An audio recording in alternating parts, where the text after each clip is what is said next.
Amen gid mga kinalangga kag so hindi pa kita kadto magapadayon sa aton iya leksyon o kun aton mensahe nga aton sugdan sa naligad nga Domingo pasunod serya sa mensahe nga aton gitsugdan na sa Domingo. Hapon dito kami sa resort sa aton utod sa ila ni Brother Jerry kag Sister Lini. Last dito na sa bago sulod Lonjo tayo na dito kag wala na plano mayo pero plano na sa Ginoo kay may mga utod kita nga luyag magpabaptize. Di basta magamuna ng lakat sang istorya, hindi ko kabalibad mga katuran. Amen. Hindi ko kabalibad sina. It's because obligasyon ko na kag ako na ginsaad sa Ginoo nga sa tanan nga mga tao nga may handom kag may kauhaw, may kagutom sa mga pulong kag kamaturan sa pulong sa Dios, magatindo kita sina. And so sa pinsar ko duha lang ang patugmaw pero nagwa nga pito sila gali. Kay samtang kita himo sang pagtuon, gina-explain ko ang pagpatugmaw, mga kauturan ng Holy Spirit nagahulagid kag siya lang makahulag sinay. So, may mga utod kita nga naka-decide. Dira mismo nag-decide, ang iban nag-rebaptize sila. Well, anong rason? Before ko i-insert, iluya ko lang na i-explain sa inyo. Kay kabalo ko madamo sa inyo ang wala pa na water baptize o kung na water baptize ka mo, galing, wala man kamo kay intindi sina o kung ano ina, basta kay natugmawan lang. Anything hindi mo na maintindihan, not counted ina sa Diyos. Kaya gina-honor lang gid sang Diyos, tandaan nyo na pagtuo. Sila niya, without faith, it is impossible to please God. Kung wala pagtuo, sila niya, imposible nga mapahamutan nato ng Ginoo. Anong butsilingon? Butsilingon, kung naghimo ka sa isa kabutang, wala man kakaintindi sina, nagsunod-sunod lang ka, for example, so wala na siya ginisip sa Diyos. Okay? Not counted. So, sang nagtubo ka na sa Ginoo, kay grasya manitanan sa Diyos, ginpaintindiya ka, kag nagabot sa punto nga naintindihan mo na. Okay? So, this time, nag-decide ikaw nga nagasiling ka, i-renew ko ang tanan kay Lord. Gusto ko makasiguro. So, wala malain dira. Wala si may malain dira. Gusto mo lang iya makasiguro ka mo. Amen? So, mo nang natabo kagapon kay kanami man kay Holy Spirit aragid. I think dito nga party bala sa punta nga part. Kay kundi gin-describe ta diri permi kag ginatudlo ko, man is a spirit who possesses a soul and lives in a body. So, meaning, tatlo kita ka parte nga ginisa sa Dios. Okay? So tanan naton nga mga gina-explain, dira kita nagabasi. Kay para mabalanse bala. So, for example, ang bautismo, okay? Nga kinanglan ang bautismo. Okay? Ang bautismo sa tubig. Okay? Nga kinanglan ina. Kag ano nga partita ang ginabautisuhan? So, obvious man na nga aton ginatusmog dito, okay? Like kagapon, ang lawas. Lawas. Okay? Lawas magid ang gintusmog. So, ang lawas nga part sa aton ni Andre, amo na iya ang recipient sang last nga stage sang salvation na tatawag glorification. Correct? Kaya ang sa spirit naton, amo na siya ang justification. Nag-born again ka pagbaton mo kay Jesus Christ. Gin-justify ka sa Ginoo. So, mayo kay way mahulog. So, sa spirit is justification.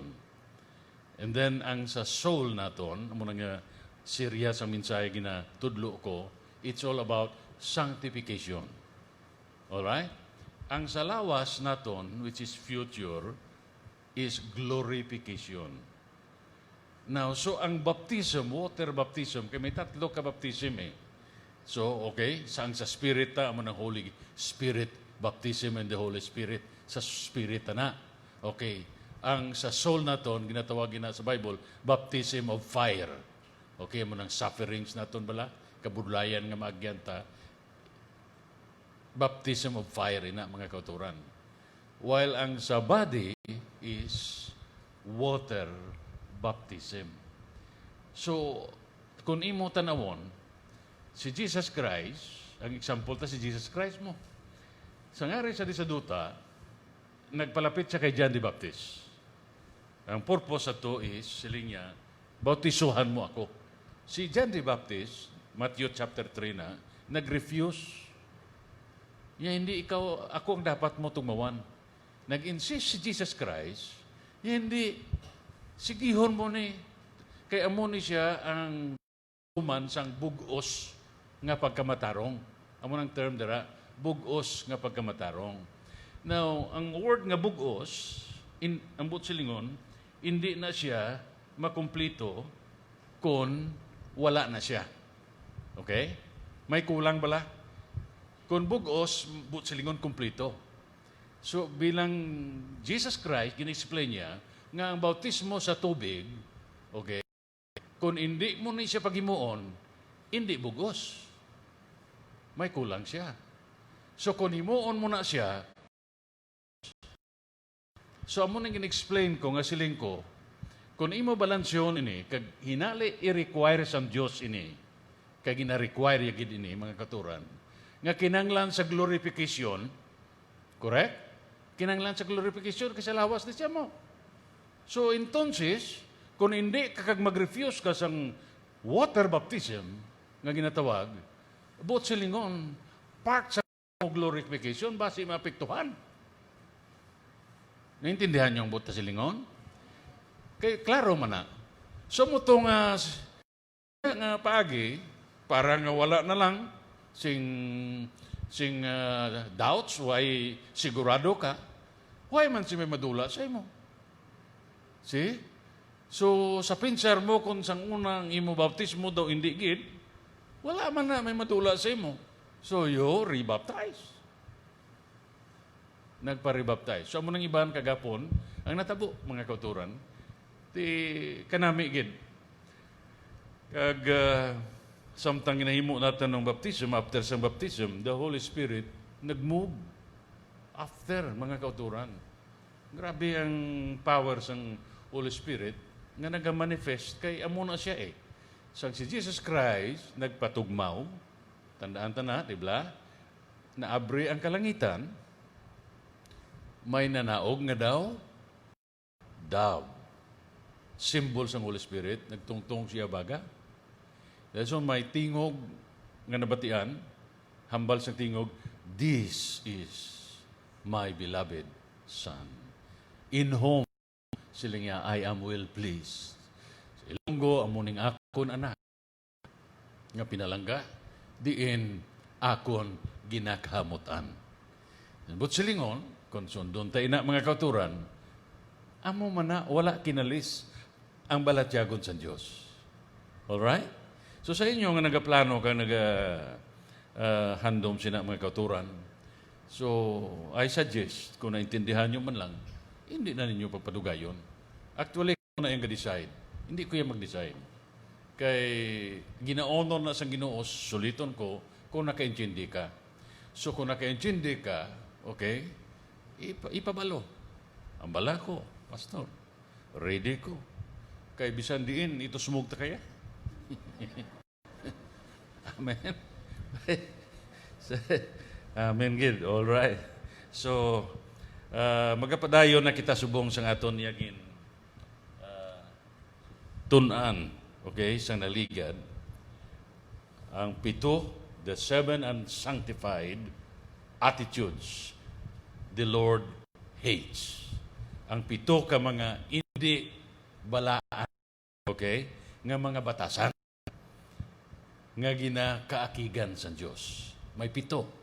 So kaya nagligad, isa lang ato ang aton ginwali. So basahon ta anay ini. Okay? Ara na sa Proverbs chapter 6, 16 to 19. These 6 things the Lord hates. Yes, 7 are abomination to him. A proud look, number 1. A lying tongue. Hands that shed innocent blood, number 3. That devise wicked plans, number 4. The feet that are swift to running to evil is number 5.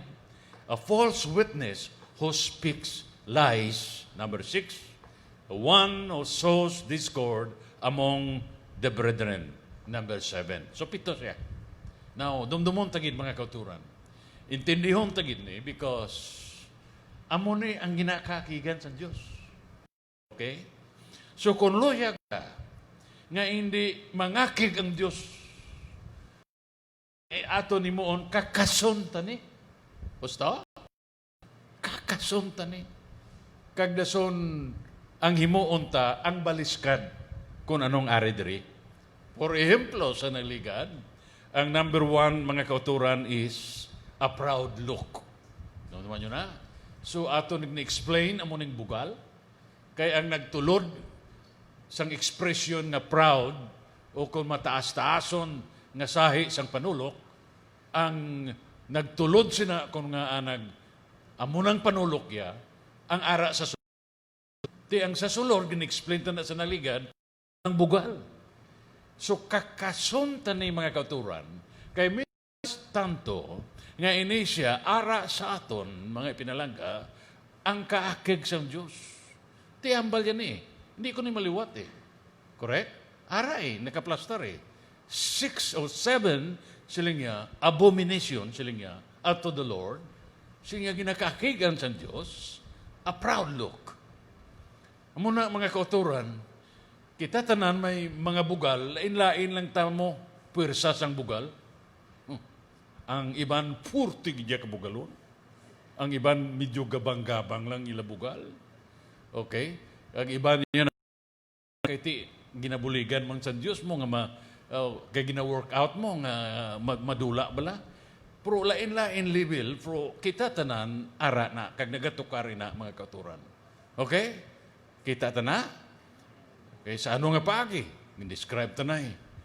So gulpi lang, ginaway man agsiga mataya, gulpi lang karon daw nagmudlo na. Kay man ayhan may nabatian siya, o kung may nakita siya, nga daw hindi maayo para sa iya, kag tumukar man ang bugal ya, ti ikaw naman iya, pagkita mo man nga nagsiga ang tumukar man ang bugal mo. Basta? So, nano ni siya. Mabato ka? Dira nagasugod mo. Basta mga utod. Ti dason, kung hindi ni siya naton mautod mga kauturan, panulay lang ang gaginansya sinimo. Kay basta ganit mukar ang bugal, ang resulta magubagin. Agree ka mo na? So ang bulong sina aton na natunan is of course ang aton pagpaubos or humility nga ginatawag. I think diri na isa sininga part. So before sina, I think di intong bersikulo ara.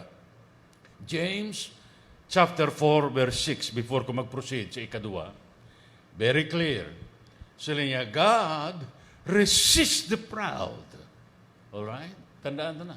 That's why amo na siling ko kakasunta kay magsiling ka nga gina-resist sa Ginoo ya, hindi kaya kauyon ang Diyos mo. Bisan ano pa, okay? Hindi sa kauyon sina. But gives grace to the humble. Kanya grasya ang mga mapainubuson. So, ang opposite siyang bugal, mapainubuson. Correct? Amen? So, muna siya, ang picture sina, si Satanas, Lucifer, ginhulog sa Diyos, tungod sang iya, bugal. Si Kristo Jesus naman iya, gin-exalt siya, gintuboy siya, tungod sang iya pagpaubos. Amen? Kita, mga pinalangga, sumulunod kita iya ni Kristo. Hindi tayo sumulunod ni Satanas. Okay? Makita mo na ni subong eh. Kung sumulunod ni Satanas, ang sign sina, bugal. Basta? Ang sumulunod ni Kristo, ang palatandaan sina, pagpaubos. Amo lang ginakasimple. So kung tumukarang bugal, mga kauturan, tap na ada yun. Amen. Okay? Daw kanami nagid ibato, daw kanami nagid isinggit. Mga kauturan, daw kanami nagid iwild. Tangla sa babaw. Lord, buligi ko. Hindi ko magupod. Hindi na yaakon niya. Hindi na mino. Hindi na para sa akon. Lord, tagay ko sang tagipusoon para sa inyo. Sa likod sang tanan. Okay? Mabudlay, masakit. Sa likod sang tanan. Lord, kung sa Ilonggo pa, ginaugtom. Ano ang word naman na? Inaugtom? Ano na siya? Ginaugtom mo na. Amen. Praise God. So meaning, wala sing words nga nagwa sa baba mo. Wala man naghulag ang kamot mo. Nagkontrol ikaw. The Holy Spirit, mga kauturan, mabulig na sa simo. Kag makita mo na siya sa ulihin, makasiling ka, Lord, salamat gid nga gipunggan mo ko. Amen? Salamat gid nga na-control mo ko. So, amo ning bersikulo ta sa last nga part. So, magapadayon kita subong mga kauturan sa ikaduwa nga part, second nga part. The second thing God hates is a lying tongue. Butigon nga mga dila. You know, ang dila naton may abilidad ni siya mo. Kuha nyo na. Perting abilidad sang dila. Now, muning kinanglan ang dila mga pinalangga, okay, mas sanctified. Okay? Kaya ang dila nga hindi mas sanctified, purti ka delikado. Agree ka mo na? Agree ka mo? Daw hindi ka mo magaminaw. Amen na lang. Praise God, amen ta na lang. Kaya ra, way tamay mo. Amen. Gusto ta ma-sanctify? Okay, so amo ni siya. All right, second is a lying tongue. Nakuha kita example sa Biblia because ang butsilingon sini, gabinutig nga dila. Bitsoy kagahambal sang insakto bla. Hindi mo ginsugid ang insakto. Okay, in a lying tongue, damo ni siya style eh. Now, dala na diri ang mga sugilanon bala. Inang sugilanon nga hindi kasigurado, okay? Nabatian mo lang na, kung diin mo nabatian, ginpasa mo man na, okay? Guilty ka sa sininga espiritu. Because, why ka kasiguro sina, nga inang istorya, hindi man galing na tuon. Okay? Ginsakyan mo, kay daw ga-enjoy ka iya, nga ipalapta mo, kay para sa imo, ang punto sinatanan, gusto mo gubuon kung sino man na. Manamo ning purpose ang lying tongue eh. Ang purpose ng lying tongue, kaya man ni kapanulay, to destroy. Same. Okay? Because the thief comes to steal, to kill, and destroy. So muna siya, isa sang way is, ang lying tongue, mga kauturan, once magsulod ni sa isa ka tao, dumdum mo siya, husto. Kung humambal siya, daw ka klaro, daw ka husto, mga kauturan. Pero, ang puno sina, kagang source sina, mga kauturan, is a lying tongue. Okay? Hindi husto, kag hindi tuod, kag pagwa mo, that's a lying tongue. So, anong solusyon? Kung hindi ka kasiguro, kiputa ang baba mo. Gusto? Kay masalbar pa ka na. Kasiguro ba tisi ko ang gitulog ang bal, siya muni, muna, gabula itong babaya. Ay, tungkol nga nagbula ang babaya, nagpati ka na. Amen? Gusto, mga pinalangga, nakabulig ni, basta gusto ko nga ma-explain, ma-expose na ito ini mga kauturan, kay siling kulod, ano, gitbala na rada, nga kaakig mo git siniyaw. Okay? Nga kaakig ka git sini. Kay grabe gali ini ginatawag nga lying tongue. That's why sa aton iya, pakakas ang Diyos ni, kaya kung hindi makakas ini, masimba ka man tuod, pero damo kagid mahalitan. Damo kagid mahalitan. Kung ari ni siya. That's why gani sila kakason ni siya. So, lying tongue. So, isa sa example sa yung nakita kuman magkaturan sa simbahan, isa ka sitwasyon ini, ang early church naton, sang una, in the book of Acts, chapter 5, this is the story of a man named Ananias and Sapphira, his wife. Okay, basahon ta, alright? Ano niya? Okay, basi kung May amo-amo man ibala. Okay? Siling niya. A certain man named Ananias with Sapphira his wife sold a possession. Okay. So, nagbaligya sang ila property ang butsilingon sini. Si Ananias kag si Sapphira. Versikulo 2. He kept back of the proceeds, his wife also being aware of it, and brought a certain part and laid it at the apostles' feet. Okay. So ang kaso, ang sitwasyon mga kauturan, ari ni siya sa tong nagligan nga ginwali na kung madumduman nyo, atong parte sa sanctified giving. Okay? Sanctified giving. Nano to siya? Ang sanctified giving is ginhatag mo sa Diyos ang partiya sa imo kinitaan. Correct? Dumduman nyo na? Amo nang ginatawag nato nga tithe. Unsanctified giving. Amo ni siya ang hindi paghatag sang imo tithe. Dumduman nyo na? May na? Oh, Pasko ganyo man na. Amen. Amen. Amen! Yes! Dumduman ta na. Kasimple lang eh. So, kung naghatag ka sang imo tithe, butsilingon, sanctified giver ikaw.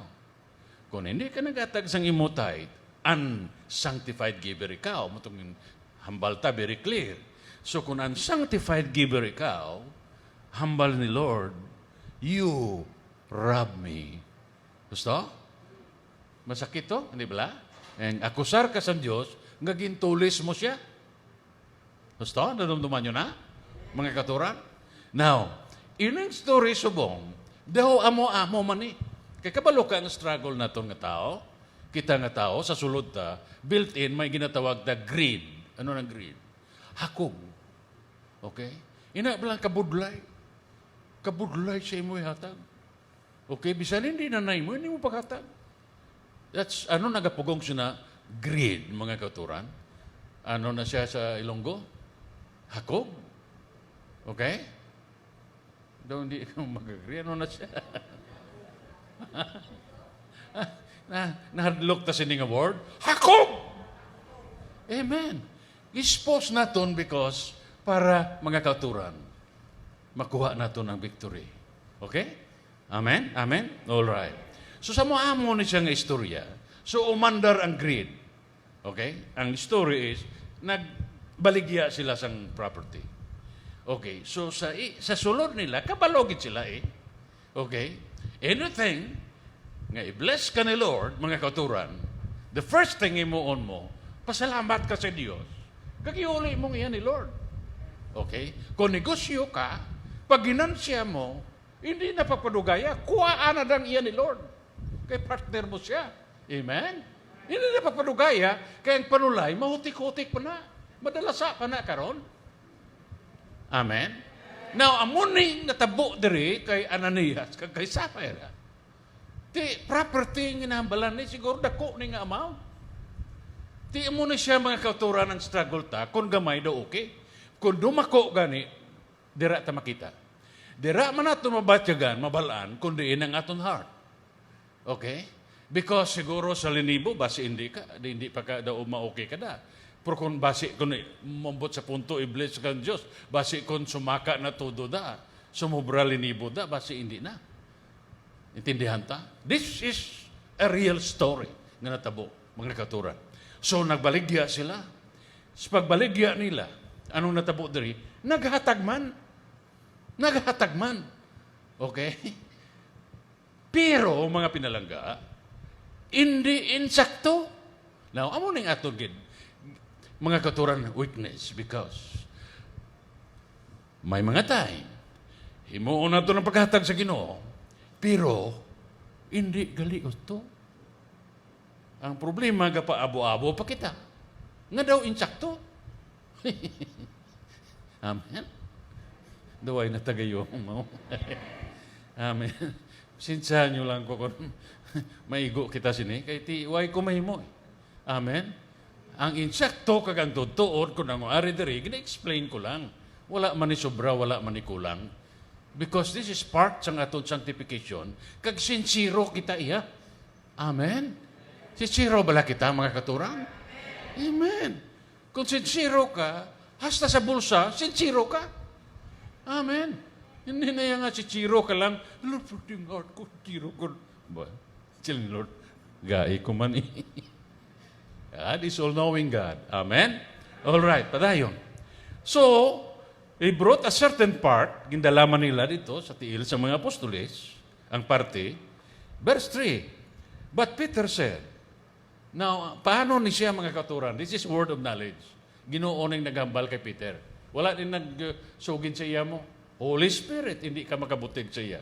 Siling ni Peter, Ananias, why has Satan filled your heart to lie to the Holy Spirit and keep back the price of the land for yourself? Very clear ang sabat, ang hambal ni sang Ginoo sa kay pagi sa kay Pedro. Siling niya, Ananias, siling niya, gintugutan mo si Satanas, nga punon niya ang imo tagipusoon sang butig. So, sino ang author sang butig? Si Satanas. Now, si Satanas, mabinutig na siya. So, anong buot silingon? Konbensyon niya ka nga hindi na uto. Hindi na ka maghatag. O hatag ka, dutay lang. Hindi na pagubusa. Intindihan nyo? Mga anak sa Ginoo? Klaro, hindi? Clear, mga kauturan. Daso na nung tabo dari mga pinalangga, saling niya, and keep back part of the price of the land for yourself. Gintago mo ya. Hindi. Ang imo, okay lang kung taguon mo ang imo 90%. Praise God. Give-bless ka sa Ginoo. No, hindi na pagpatuguti. Hasta ang iya sang Diyos nga 10% dala saon mo. Kung pwede pa gani nga dugangan mong iya sang Diyos. Okay, kung nagtubo naging ka sa Diyos, mas nami pagin, kaya gusto mas dugang pagin ang pagpakamayo niya sa imo. Now, padayon. While it remained, was it not your own? Sila niya.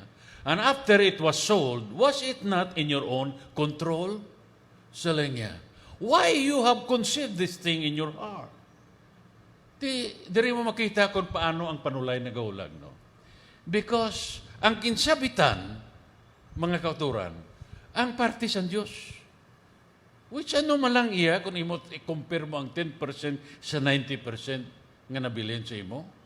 Pero kung magtukar gali ang binutig ni Satanas, nagakatintal ang tao sini. Intindihan yung story? Natintal si Ananias kay si Sapphira.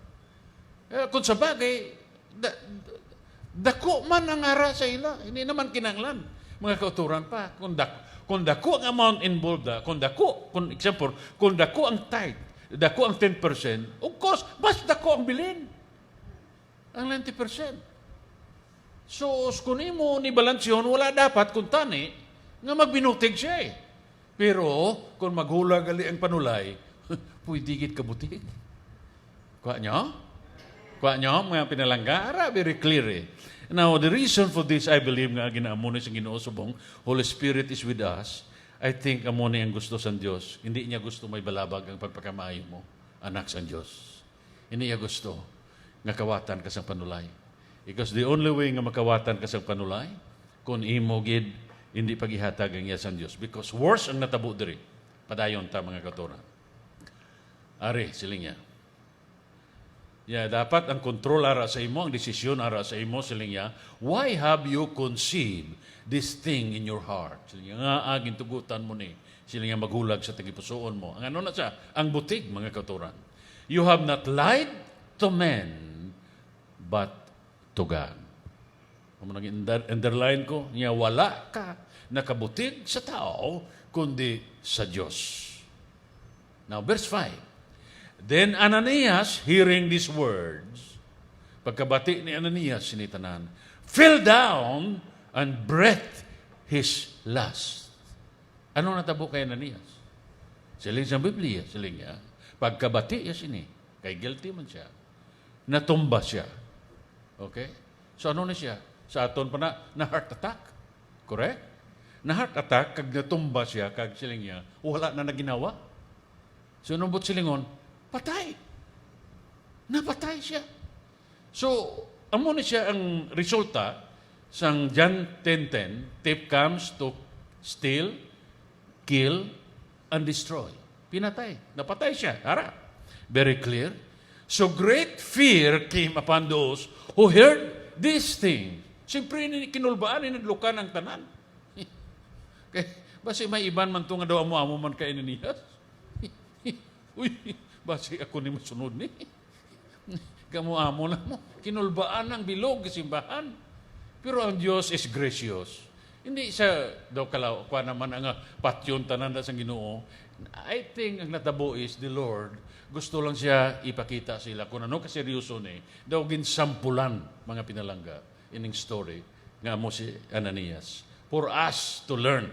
So sila niya, and the young men arose, wrapped him up, carried him out, and buried him. Ginalsa na lang siya. Wala na gani duro pa nga seremonyas ni. Sila nga, pag-alsa, pagpagwa, linubong na lang sa diretso. Wala na ginimbal sa mar. Linubong na lang sa diretso. Amo na kaseryoso ang sitwasyon. Padayon sa story. Verse 7. Now it was about 3 hours later when his wife came in. So sang natabo na, wala na asawa ya. Okay? So 3 hours sila niya after, sumulod man ang asawa. Okay? Pagsulod sa asawa nito, not knowing what had happened, why sa kabalo, kunong natabo, and Peter answered here. Okay, pamangkot ni Pedro, amo ni si Pedro ang pastor nila at that time. Tell me, sila niya, whether you sold the land for so much, sugiri ko sang tuon. Sila niya, to bala ini nga ang inyo baligya sang duta, amo gini. So wala gin-mention din kantidad, no? O among ini, pero siling sumabat. Yes, for so much. Siling sang asawa. Oo, sila niya, amo na ang kantidad nga na-involved dira. Husto na. Sumabat si Pedro. Peter said to her, how is it that you have agreed together to test the Spirit of the Lord? Yati, paano ni nga kamo nagkonsabo nga duwa? Nga, butigan nyo at Diyos. Grabe ka seryoso mga kauturan. Saling niya, look, the feet of those who have buried your husband are at the door, siling niya. Yara pa sa purta, siling niya mga tiil, sang naglubong sang bana mo, and they will carry you out. Siling niya, sila, dalon ka man ni kag-alsahon nila. Kita nyo na? Na-picture nyo ang sitwasyon? Mag-amo ng simbahan, hindi ka na magsulod sini. Kita mo na kwa nyo? Grabe nga example ang ginahatag sa Ginoo. Now, then immediately, tanawa ng word, then immediately she fell down at his feet and breathed her last. Tapos hambal ni Pedro, wala na naman istorya, tumba man siya. Pag sila ni Pedro ang nag-alsa sang bangkay, sang imo, bana, ara pa sa porta sa simbahan. Iya kay ikaw na konsabo ka mo nga duwa. Ang butsilingon sini, sentensyado ka mo sa Diyos. Paghambal ya mo na, dira-dira mismo, tumbaman si Sapphira, kag diri mga kauturan, siling niya sa punta siling niya. And the young men came in and found her dead, patay si Sapphira, and carrying her out, buried her by her husband. Tuparay gid sila, unongay gid sila. Ang ano na siya, ang duwa kabutigon. See? Nag-unungay, nagtuparay sila mga kauturan. So great fear came upon all the church and upon all who heard these things. Now, mga pinalangga, ang issue diri hindi kantidad sa kwarta. Okay? Ang issue diri heart. Ikas ang iban nga hindi makaintindi sini, sila kwarta gali. So para sa amula na nga patyon gid sa Dios. Daw magwa pa ba lang ang Diyos daw interesado sa kwarta? No. Okay? Ang gintanaw sa Diyos di ang heart, mga katuran. Because ang deception sugod sa aton heart. Okay? Sa sulod. Hindi man sagwa.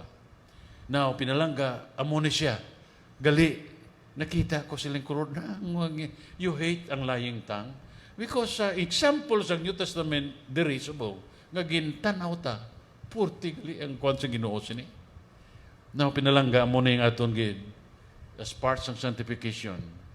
You know, kung sa kwan pa, ariglaron tani, you know, before the Lord, you know, kung may mga doubts ikaw, whatever, you pour it out to the Lord. Okay? Ang ako niya, being your pastor, lang ko nag-remind siya ni. Because otherwise, hindi mo mabatian siya. Hindi mo o kung hindi ma-explain, pareha subong mga katuran.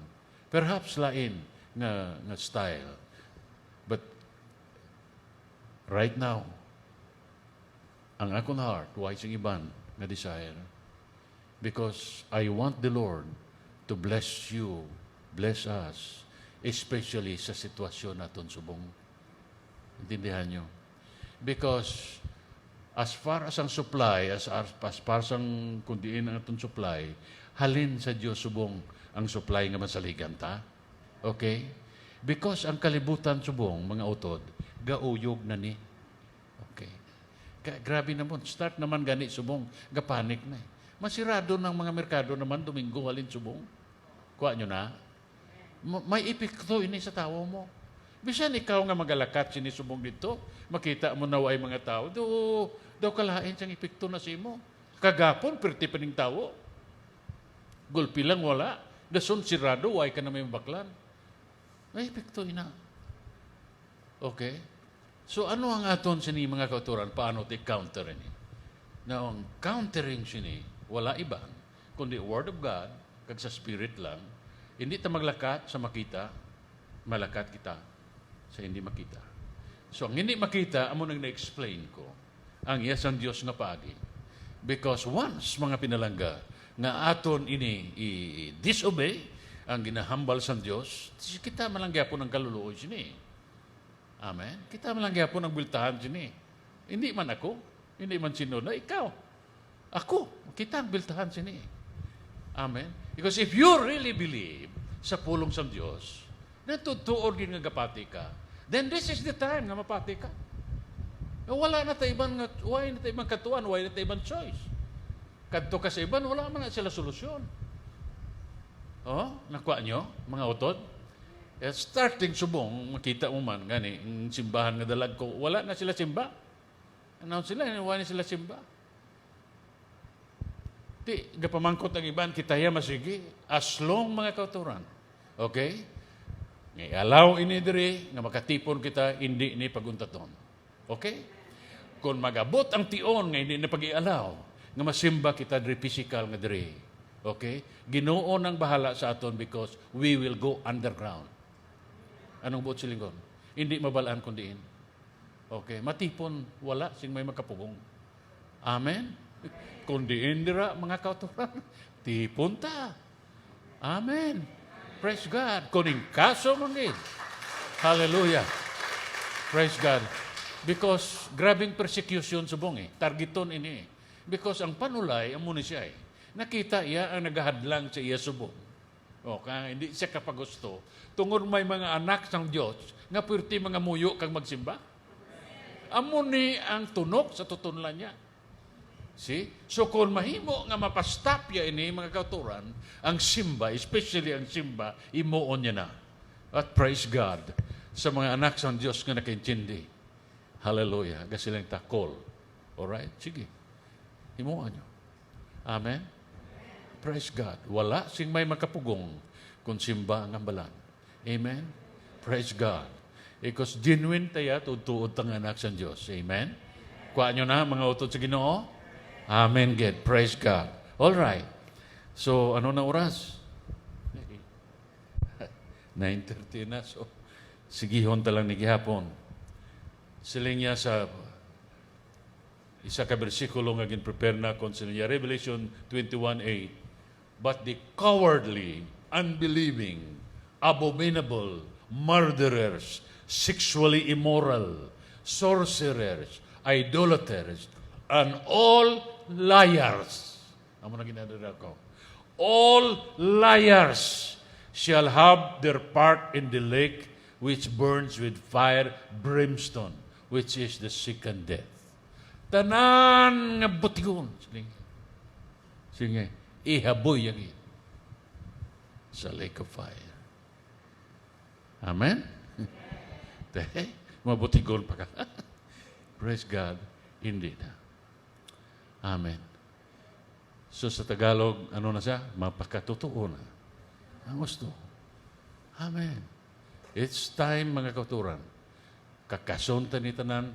Amen. Kag kung makabati ka kung ano man ang mga istorya nga kuha na mo na, hindi pa kata diretso. Kaya basi magilty ka na karon, kinagat mo na kag siling mo ni pinasa mo gali kay hindi man na mo, lying tang man na gali alin. Kundi nadalasa pa ka. Amen. Di, pastor, anong himuon ko? Kay ginapalapitan ako. Di, anong himuon mo? Brad, sis? Okay. Mga muyo tabla na mga muyo tanay. Sa pagpangamuyo na, i-cast out mo ang lying spirit. Tanawon ta kung masigi pa siya.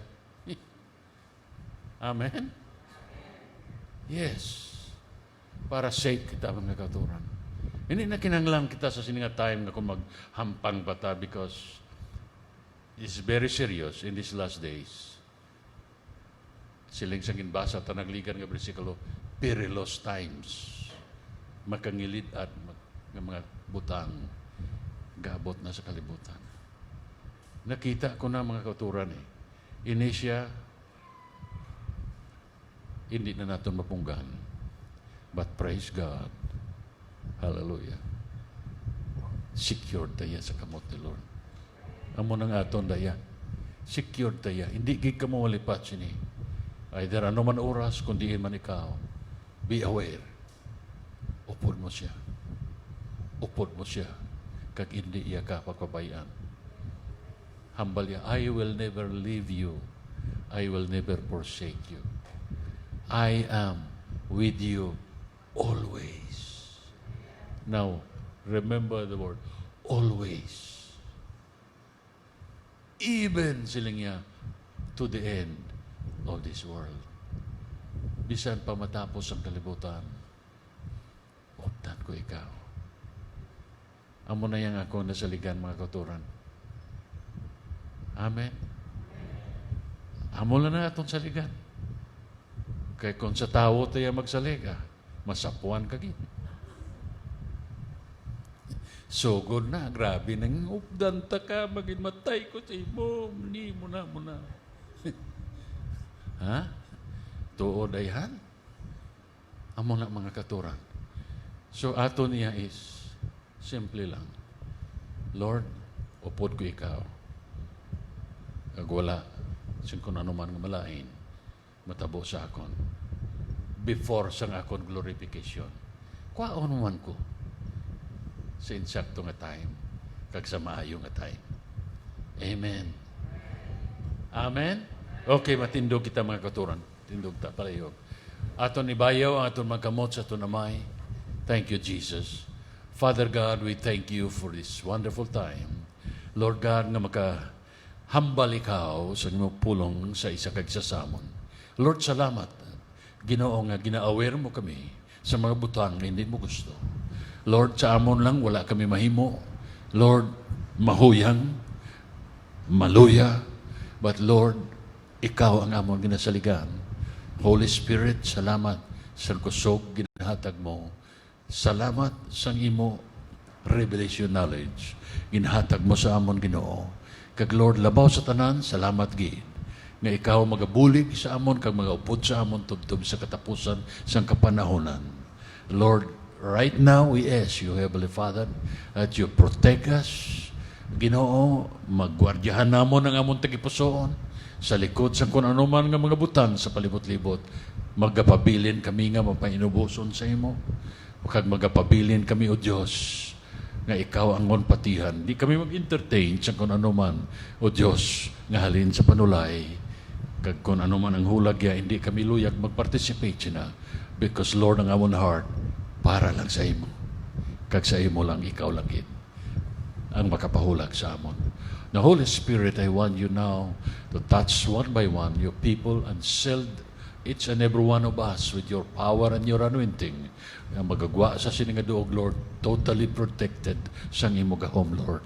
Hindi kami mag-worry sa kung ano man Ginoo, kundi ikaw, O Diyos, ang ara sa amon sa tanan nga tiyon. Thank you for the covering of the blood of Jesus. Natugyan namon sa imong tanan, pangalan ni Kristo Jesus, amon Ginoo kag personal nga maluluwas sa tanan magasiling. Amen.